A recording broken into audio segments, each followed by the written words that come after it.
Hey guys, welcome back to my channel. Welcome back, beautiful people. Beautiful people, welcome back to the DiAndersons channel today. If you are new here, guys, please go ahead and hit that subscribe button. And if you are a returning subscriber, thank you guys so much for being here again for another video. So in today's video, guys, I'll be doing a story time for you guys. I've never shared my story with you guys, really. I've shared bits and pieces, but not in depthly. So I've decided that I'm gonna do a story time today for a number of reasons, and hope you guys enjoy it. Hope you guys like it so much that you like the video, and also that you leave a comment and just let me know that you are enjoying the content that you are seeing on this channel. What we do here, guys, is just we share life experiences. We're living in Canada, so most of that experience is in and around life in Canada, but ultimately we also share life experiences as well, in terms of shared, so that other persons can be motivated as well. And today's video, guys, it's actually a very sad day. I recently found out that I lost a childhood friend, somebody who we pretty much grew up together, and condolences to his family, condolences to all of his friends, and it's just a really sad time, because especially because he was young. He was 29 years old, guys, and unfortunately he died recently. Cause of death is estimated is determined to be COVID, but there's a number of factors that is surrounding that. But condolences to his family and all his friends, and yeah. But you know what, guys, what that has allowed me to do is to appreciate life a bit more. Like, for example, I'm 32, right? And in my head, I'm not that young, but obviously I'm not that old either. So no one is expected to is expecting to die like early in their lives and stuff like that. So because of that, it has really and truly like given me a wake-up call to appreciate life a bit more than I did. I always used to appreciate life, but what this has taught me is that life is definitely not as long as we think it is. So a lot of the things that we want to do in life, that we keep putting it off to say, okay, but probably we'll do it next year, probably we'll do it next month, probably we'll do it probably another 2 years from now. Who knows, guys? We probably don't have that long. So the best way to go about it is to just do it now. So who is Dems, right? So many of you guys know already, my name is Demar.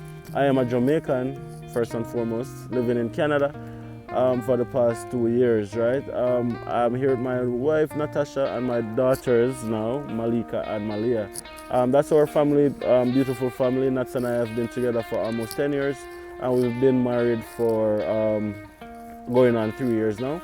We got married in February 2019, and so February in 2022 will make it 3 years since we were married. And our first daughter is Malika is 4 years old, and our second daughter Malia is only 2 weeks old by the time you guys are seeing this video.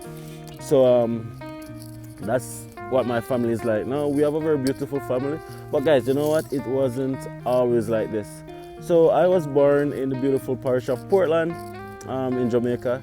I was born, my mother and father was not married at all.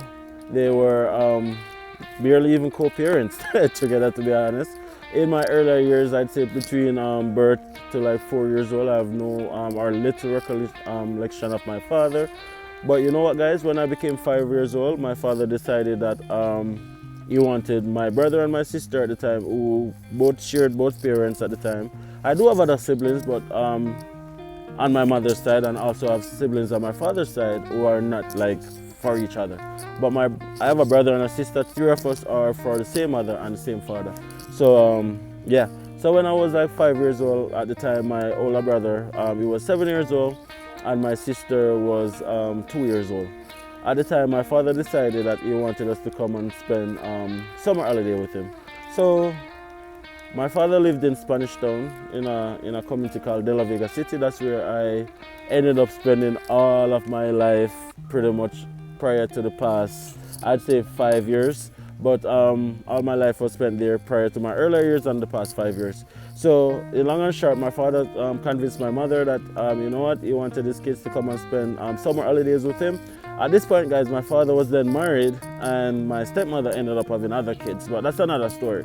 So we came to Spanish Town intending to spend summer holidays, and then the rest was history. We didn't go back to Portland at all. In terms of long and short, my father ended up basically taking from my mother, in a nutshell. But do I regret that? No, I don't, because I think that has given me, or us, my brother and sister included, a better life in terms of we got a better education. And also, where we were born in Portland, there weren't many opportunities, so we would have probably turned a farmer or something if it is that he never do that. So we're eternally grateful for that. Now, what was life like in De La Vega City? So that family structure for me, I'd say my father was like, he tried his best, but he wasn't always there in terms of the type of job that he did required him to travel a lot in terms of, he was a technician. So there were times when he was like in other parts of the island working for like days or weeks apart. So you wouldn't see him. So predominantly we were there with our stepmother and our stepsisters. And a lot of stuff that happened was like, I'd say, we never really get that family structure in terms of that love that I'm even now trying to get bring up in my daughters, and even many of you guys watching this video probably would have experienced. It was more like you do your chores, you get food, and people are supposed to just know say you love them, and that's it. I remember, guys, as a kid growing up, I would never say that I had to go to my bed hungry, because I've never really experienced that. Things were never ever perfect, and we never like secretly got what we wanted to eat. But you know what, guys? We always got something to eat, and that was predominantly like very, very important for a kid at that point in time. However, guys, the love and the affection that a child needs to know that the sense of security was there wasn't necessarily exuded. So that allowed me to then become, I'd say, envious a lot of my friends who ended up have family members, family structures where they got that love and affection. So obviously you became friends with them now, so you went around them and you see what it is like. And when you go back to your household, it was a little bit different. So then that kind of caused a lot of self-esteem and a lot of I would say self-insecurities of yourself, the feeling of wondering if you're enough, the feeling of wondering if you are, you know, all of them things there. And in all of that, wanting that fatherly love, right? I remember going to primary school. I think, you know, every September I get new clothes, new shoes, whatever. So I remember I got a pair of shoes. I think I was in like grade 4 at the time. I remember I got a pair of shoes, and yeah, I mean, you're a kid, right? You don't know what is good and what is bad, so you wear it. So as a kid also, you're in primary school, you're gonna be like playing with your friends, you're gonna be running up and down, you're gonna be playing, you know, different things. You're gonna be kicking this and that and that and that. So I remember, I don't know, like it was an expensive shoes, not at all. It was like the cheapest of the cheapest shoes, right, guys? So I remember, long and short, by November month, and the shoes mash up. Then I ended up got a new one, of course, another cheap one. At the time, based on the fact that I have bow legs, I walk with my feet pointed outwards, so the back of the shoes would rub. But many persons who have bow legs would understand what I'm talking about. The heel would rub all the way down to the ground, and then that would cause a hole to go into the bottom. And since we become old enough and can buy my own shoes, I think that happen again. But as a kid, you used to walk down the heel of your shoes, and a lot of that was involuntary. So that happened to the second shoes, long and short, and there was a big hole in one of the foot them, and then long and short the shoes mashed up too. And this was by January. So I remember my stepmother comment was, they bought me 2 pairs of shoes, and it was just January. And bear in mind that are cheap shoes, and they're not gonna be buying any more shoes. And as a kid in 4th grade, what I had to do was to wear different foot of shoes, guys, go to school. I remember I had to wear the left foot of one pair that was never mashed up, that wasn't destroyed, and I had to wear the right foot of the other shoes that wasn't destroyed. And I remember that left such an indelible mark on my life in terms of even that earlier age. I'm thinking to myself, and I'm like, I was so embarrassed. I was so embarrassed, and that caused me to have a lot of resentfulness towards my family per se, because I'm like, why was I forced to do these things as a kid? And I'm like, how hard was it to just buy on good shoes? You understand what I'm saying? How hard was it to be a good shoes? I cannot tell a kid not to play or not to do anything at school, because a kid is a kid. So long and short, that kind of left a mark on my life. So I then developed what I would call anxiety, and also some form of mental instability in terms of self, right? And also, I never consider myself to be the cutest from morning. So imagine I wear 2 different foot of shoes go to school. I am not the cutest boy in our class anyway. And you know kids are horrible. So when you go to school and like you try to not make it obvious, you try to hide it, you try to all of them little thing there, and then of course when time somebody find out say I have 2 different foot of shoes are weird, the mocking, the teasing is indescribable.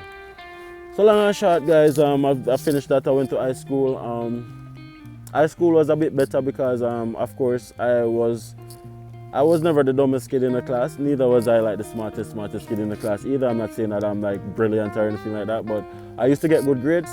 And all of getting good grades and all of these things, before that though, my stepmother migrated to one of those, I think it's called the US Virgin Islands. One of them, I don't remember, one of them countries there. She's still living there now. When I was in grade 5, and then my father ended up migrating there when I was in grade 6. And then, so what happened was I pretty much had to then, me, my brother, my sister had gone back to Portland at this point in time. Me and my brother had to then basically be there with our stepsisters.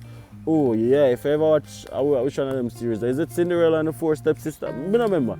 But guys, I'm gonna tell you, Cinderella or Snow White or whoever it is, they have this stepsister them, and I have nothing for me. I tell you this, guys, like legit, guys. If I didn't develop like insurmountable mental strength, they would have broken me.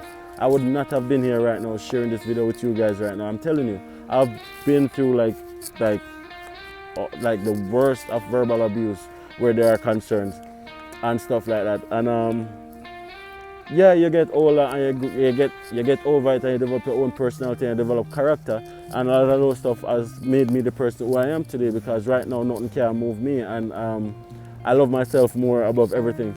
But anyways, then at high school, one thing I can never say about my father, I never allow him kids to go to bed hungry, and neither did he allow his kids to go to school without lunch money and them thing there. So even though he was overseas, him always make sure every weekend him send me money forward and we go to school alright and all of them things. But pretty much we grow ourselves from there for on. And done high school and now we go to community college, we do things, and that was when the support ended totally. The support totally ended there, and of course I got a job like based on, I would say, my qualifications at the time and my character. I got a very good job. I got a job at Sagicor, and I was doing good.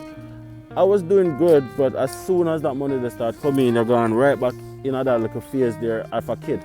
In terms of you start making your own money, you start making your own little thing, and then long and short, you never make certain wise decision that if you look back on the situation, you'll be like, oh, I should have done this, or I should have done that, kind of thing. So that really and truly was, for me, it's given me a lot of work experience, but in terms of accomplishment, I really didn't accomplish much. And I blame that on the fact that I really never have that support from, as a youth, you need that support from the older persons, your parents, your grandparents. Some people have auntie, uncle, somebody.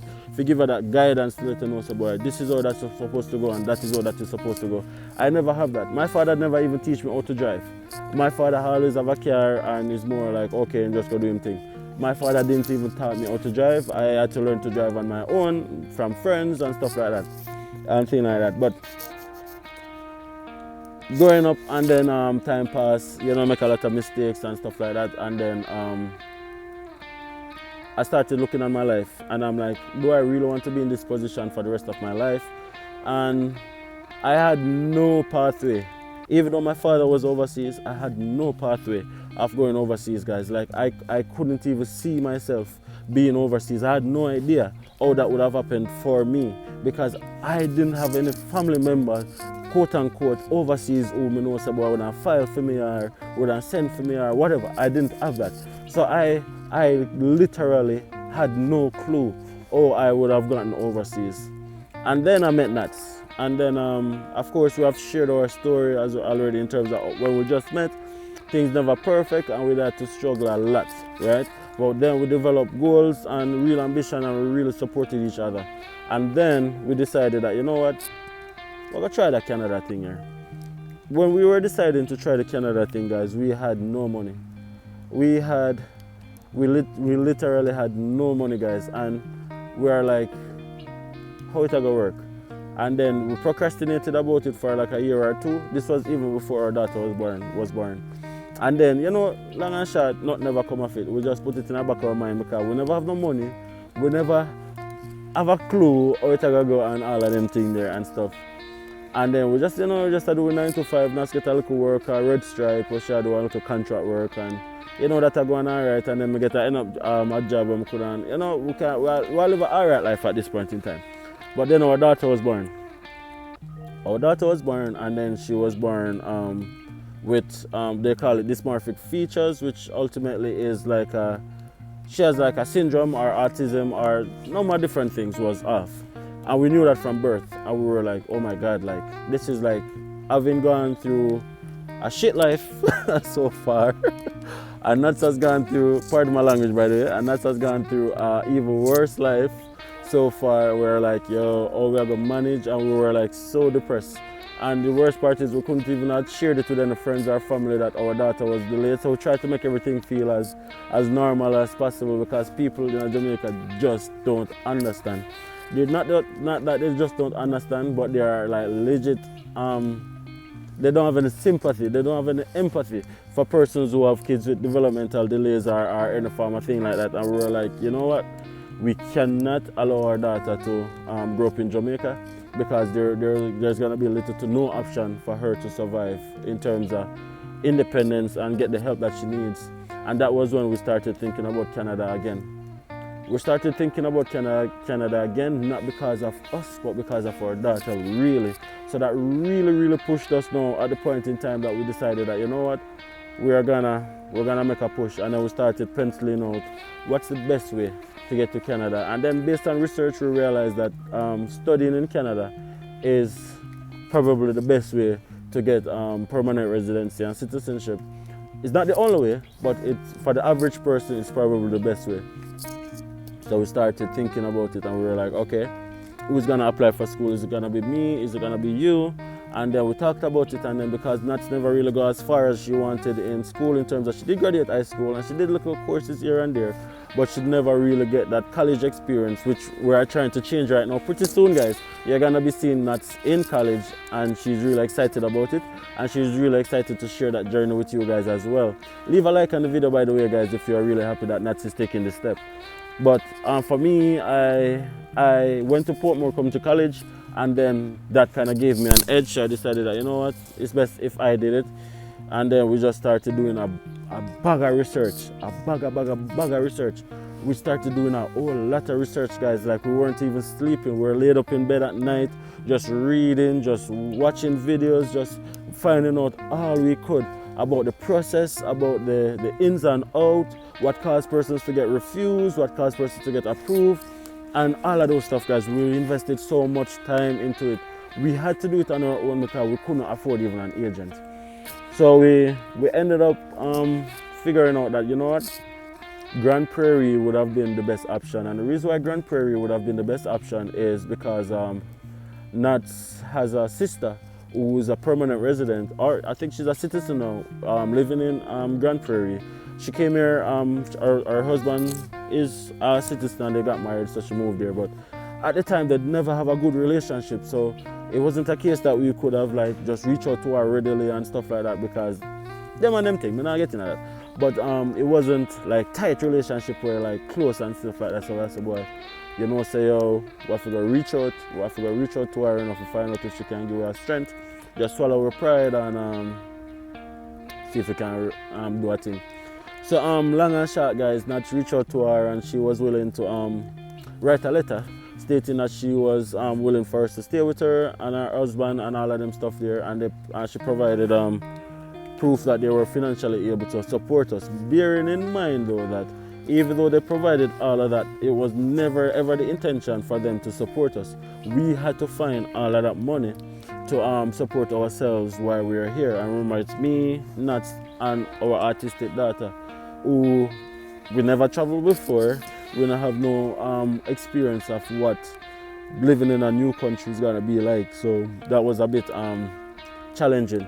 So when she decided to do that, we were like, yeah, that was like the go-ahead that we needed. We started to reach out to like the college, Grand Prairie Regional College. Nats call the college daily because she had a little bit more free time than I did. And she met this awesome lady. She's the international liaison person at GPRC, and she really and truly helped us out so much in terms of making the process so seamless. So of course I did business administration because that's what my background was in. And then it was time to come up with the money. Guys, I'm telling you guys that we had to be creative, and at one point in time, guys, we had to sell all our furniture. We had to sell all our furniture and stuff like that, and in order to raise money and do different things in order to accumulate money. And you know what the worst part, guys? Most of our furniture was sold to one of Nat's cousin, and all now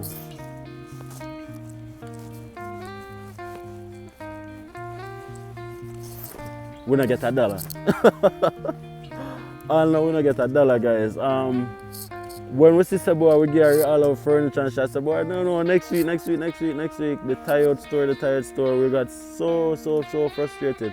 We were like, we can't be this close and then allow money to be the reason why we not really get to accomplish the dreams and stuff like that.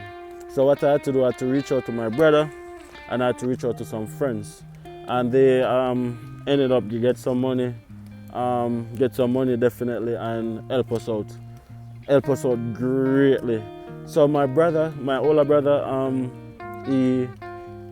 we have the same parents I was telling you guys about. Like, we grew up together, we know the struggle together, we are like we grow each other.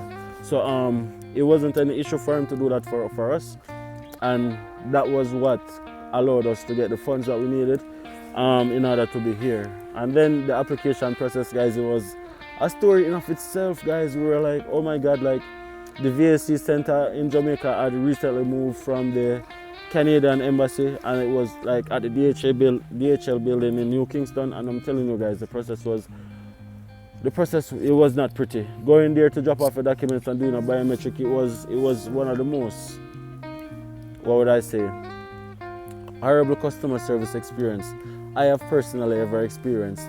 And I'm like, yo, this must be a sign. I was even standing outside with my documents and everything that they asked us to line up and stuff, and it even started raining. It's kind of raining now, which is kind of ironic, but it even started raining. And we were like, yo, I wonder if this is worth it or not. But then we continued pushing. And then I got approved, and then after I got approved, I applied for Nats and Malika because we were informed, based on all of the research that we did, that applying for the student first make your chances greater. And at this point, guys, we never have no other alternative, because remember now, we sell off everything already. We're basically vested in this right now. If it never work out, we don't know what we would do. We would not know what we would have done, guys. If it didn't work out for us, we have no idea what we would have done. So definitely we took a chance there, and we submitted Nats and Malika's application, and then after a few weeks, lo and behold, we got the good news that everything is approved, and then we were like, yes, this was what changed our lives. Guys, coming to Canada has changed our lives so much for the good, and I wouldn't change anything at all. But it wasn't an easy ride. It was a lot of sleepless nights. It was a lot of sitting down and figuring out what to do, how to do it, how to negotiate this corner, that problem, this problem. And then, long and short, guys, we are in the position that we are in right now, en route to become permanent residency. We are keeping our fingers crossed that we get that good news very soon. We have submitted our documents, but we are just patiently waiting, like everybody else is waiting on IRCC. You know, it's one of the most mental anxiety and anxious moments of your life, really. So we are just here trying to keep you guys informed as well, so you guys can know not only our journey, but also have your own journey as well, and be open to sharing your journey and what your journey is like. But in wrapping up this video, what I would like to say, guys, is that, listen, stop procrastinating. Life is not as long as you think it is. Do it now. Get in a position now that you can make an application to change your life, change your family's life. Do not get discouraged because other persons have been refused. Everybody's situation is different. And do not judge your application or put your application together only on the and information that other persons has given you, but do your own research as well. I cannot emphasize that enough. Do your own research, guys. Make sure that you're comfortable when you're submitting your application, that you have everything intact and there's nothing different you would have done. And once you do that, guys, I'm telling you guys that you will be successful. All right, guys, do not procrastinate anymore. Take this video as a motivation to go and get that information that you need now to start your process. The dream is real, guys. Living in Canada is wonderful. Is a wonderful experience, and if you have the right mindset, you can change not only your life or your family's life, but you can break whatever generational curse that has been over your life from your born, pretty much. I was never born in luxury. Nat has never been born in luxury. None of we don't have no rich auntie or no rich uncle. We barely didn't even have any savings. We could have barely even saved $5,000 at the time. And if we even saved $5,000, we wouldn't celebrate because that would have been big savings. We never have it. We never have it, guys. So if we can do it, guys, you can do it too. We keep saying it. We keep saying it. And I hope you guys believe it. If we can do it, you can do it too, guys. Try and make a difference in your life and just do it. Alright, guys, that's it, guys. Hopefully you guys find some substance in this video right now. I know I've been going on and on, but I get a little bit passionate when I talk about my story. Subscribe if you haven't subscribed already, guys. Please help us reach our goal of 2,000 subscribers before October month end. Leave a like on the video, guys, and definitely comment and let me know what you guys thought about this video, and also share your journey with me. Let us know what you are going through in terms of your personal journey with immigration or whatever, or if it is that you're here in Canada already, congratulations, welcome to Canada if you're new, and bless up yourself if you're here already as a Jamaican watching this video. If you're anywhere around the world and you have found value moving to where you are at from another country, definitely leave a like, same way, and share your journey as well in the comment section. Let other persons can learn from you. All right, guys, we have a Telegram group for persons who are interested in coming to Canada, but you don't have all the information and you would want that resource that you can talk to real people to get that information that can be real and directly aligned to your own personal situation. The link is right in the video description right down below. Consider going and joining that Telegram group, and consider sharing this video as well, so that other persons can know that the Canadian dream is real, it is possible, and it is truly, and it's just great. Anyways, guys, thank you guys so much for watching. Until the next video, Dems out. Peace, love, take care of yourself, and safety. All right, guys.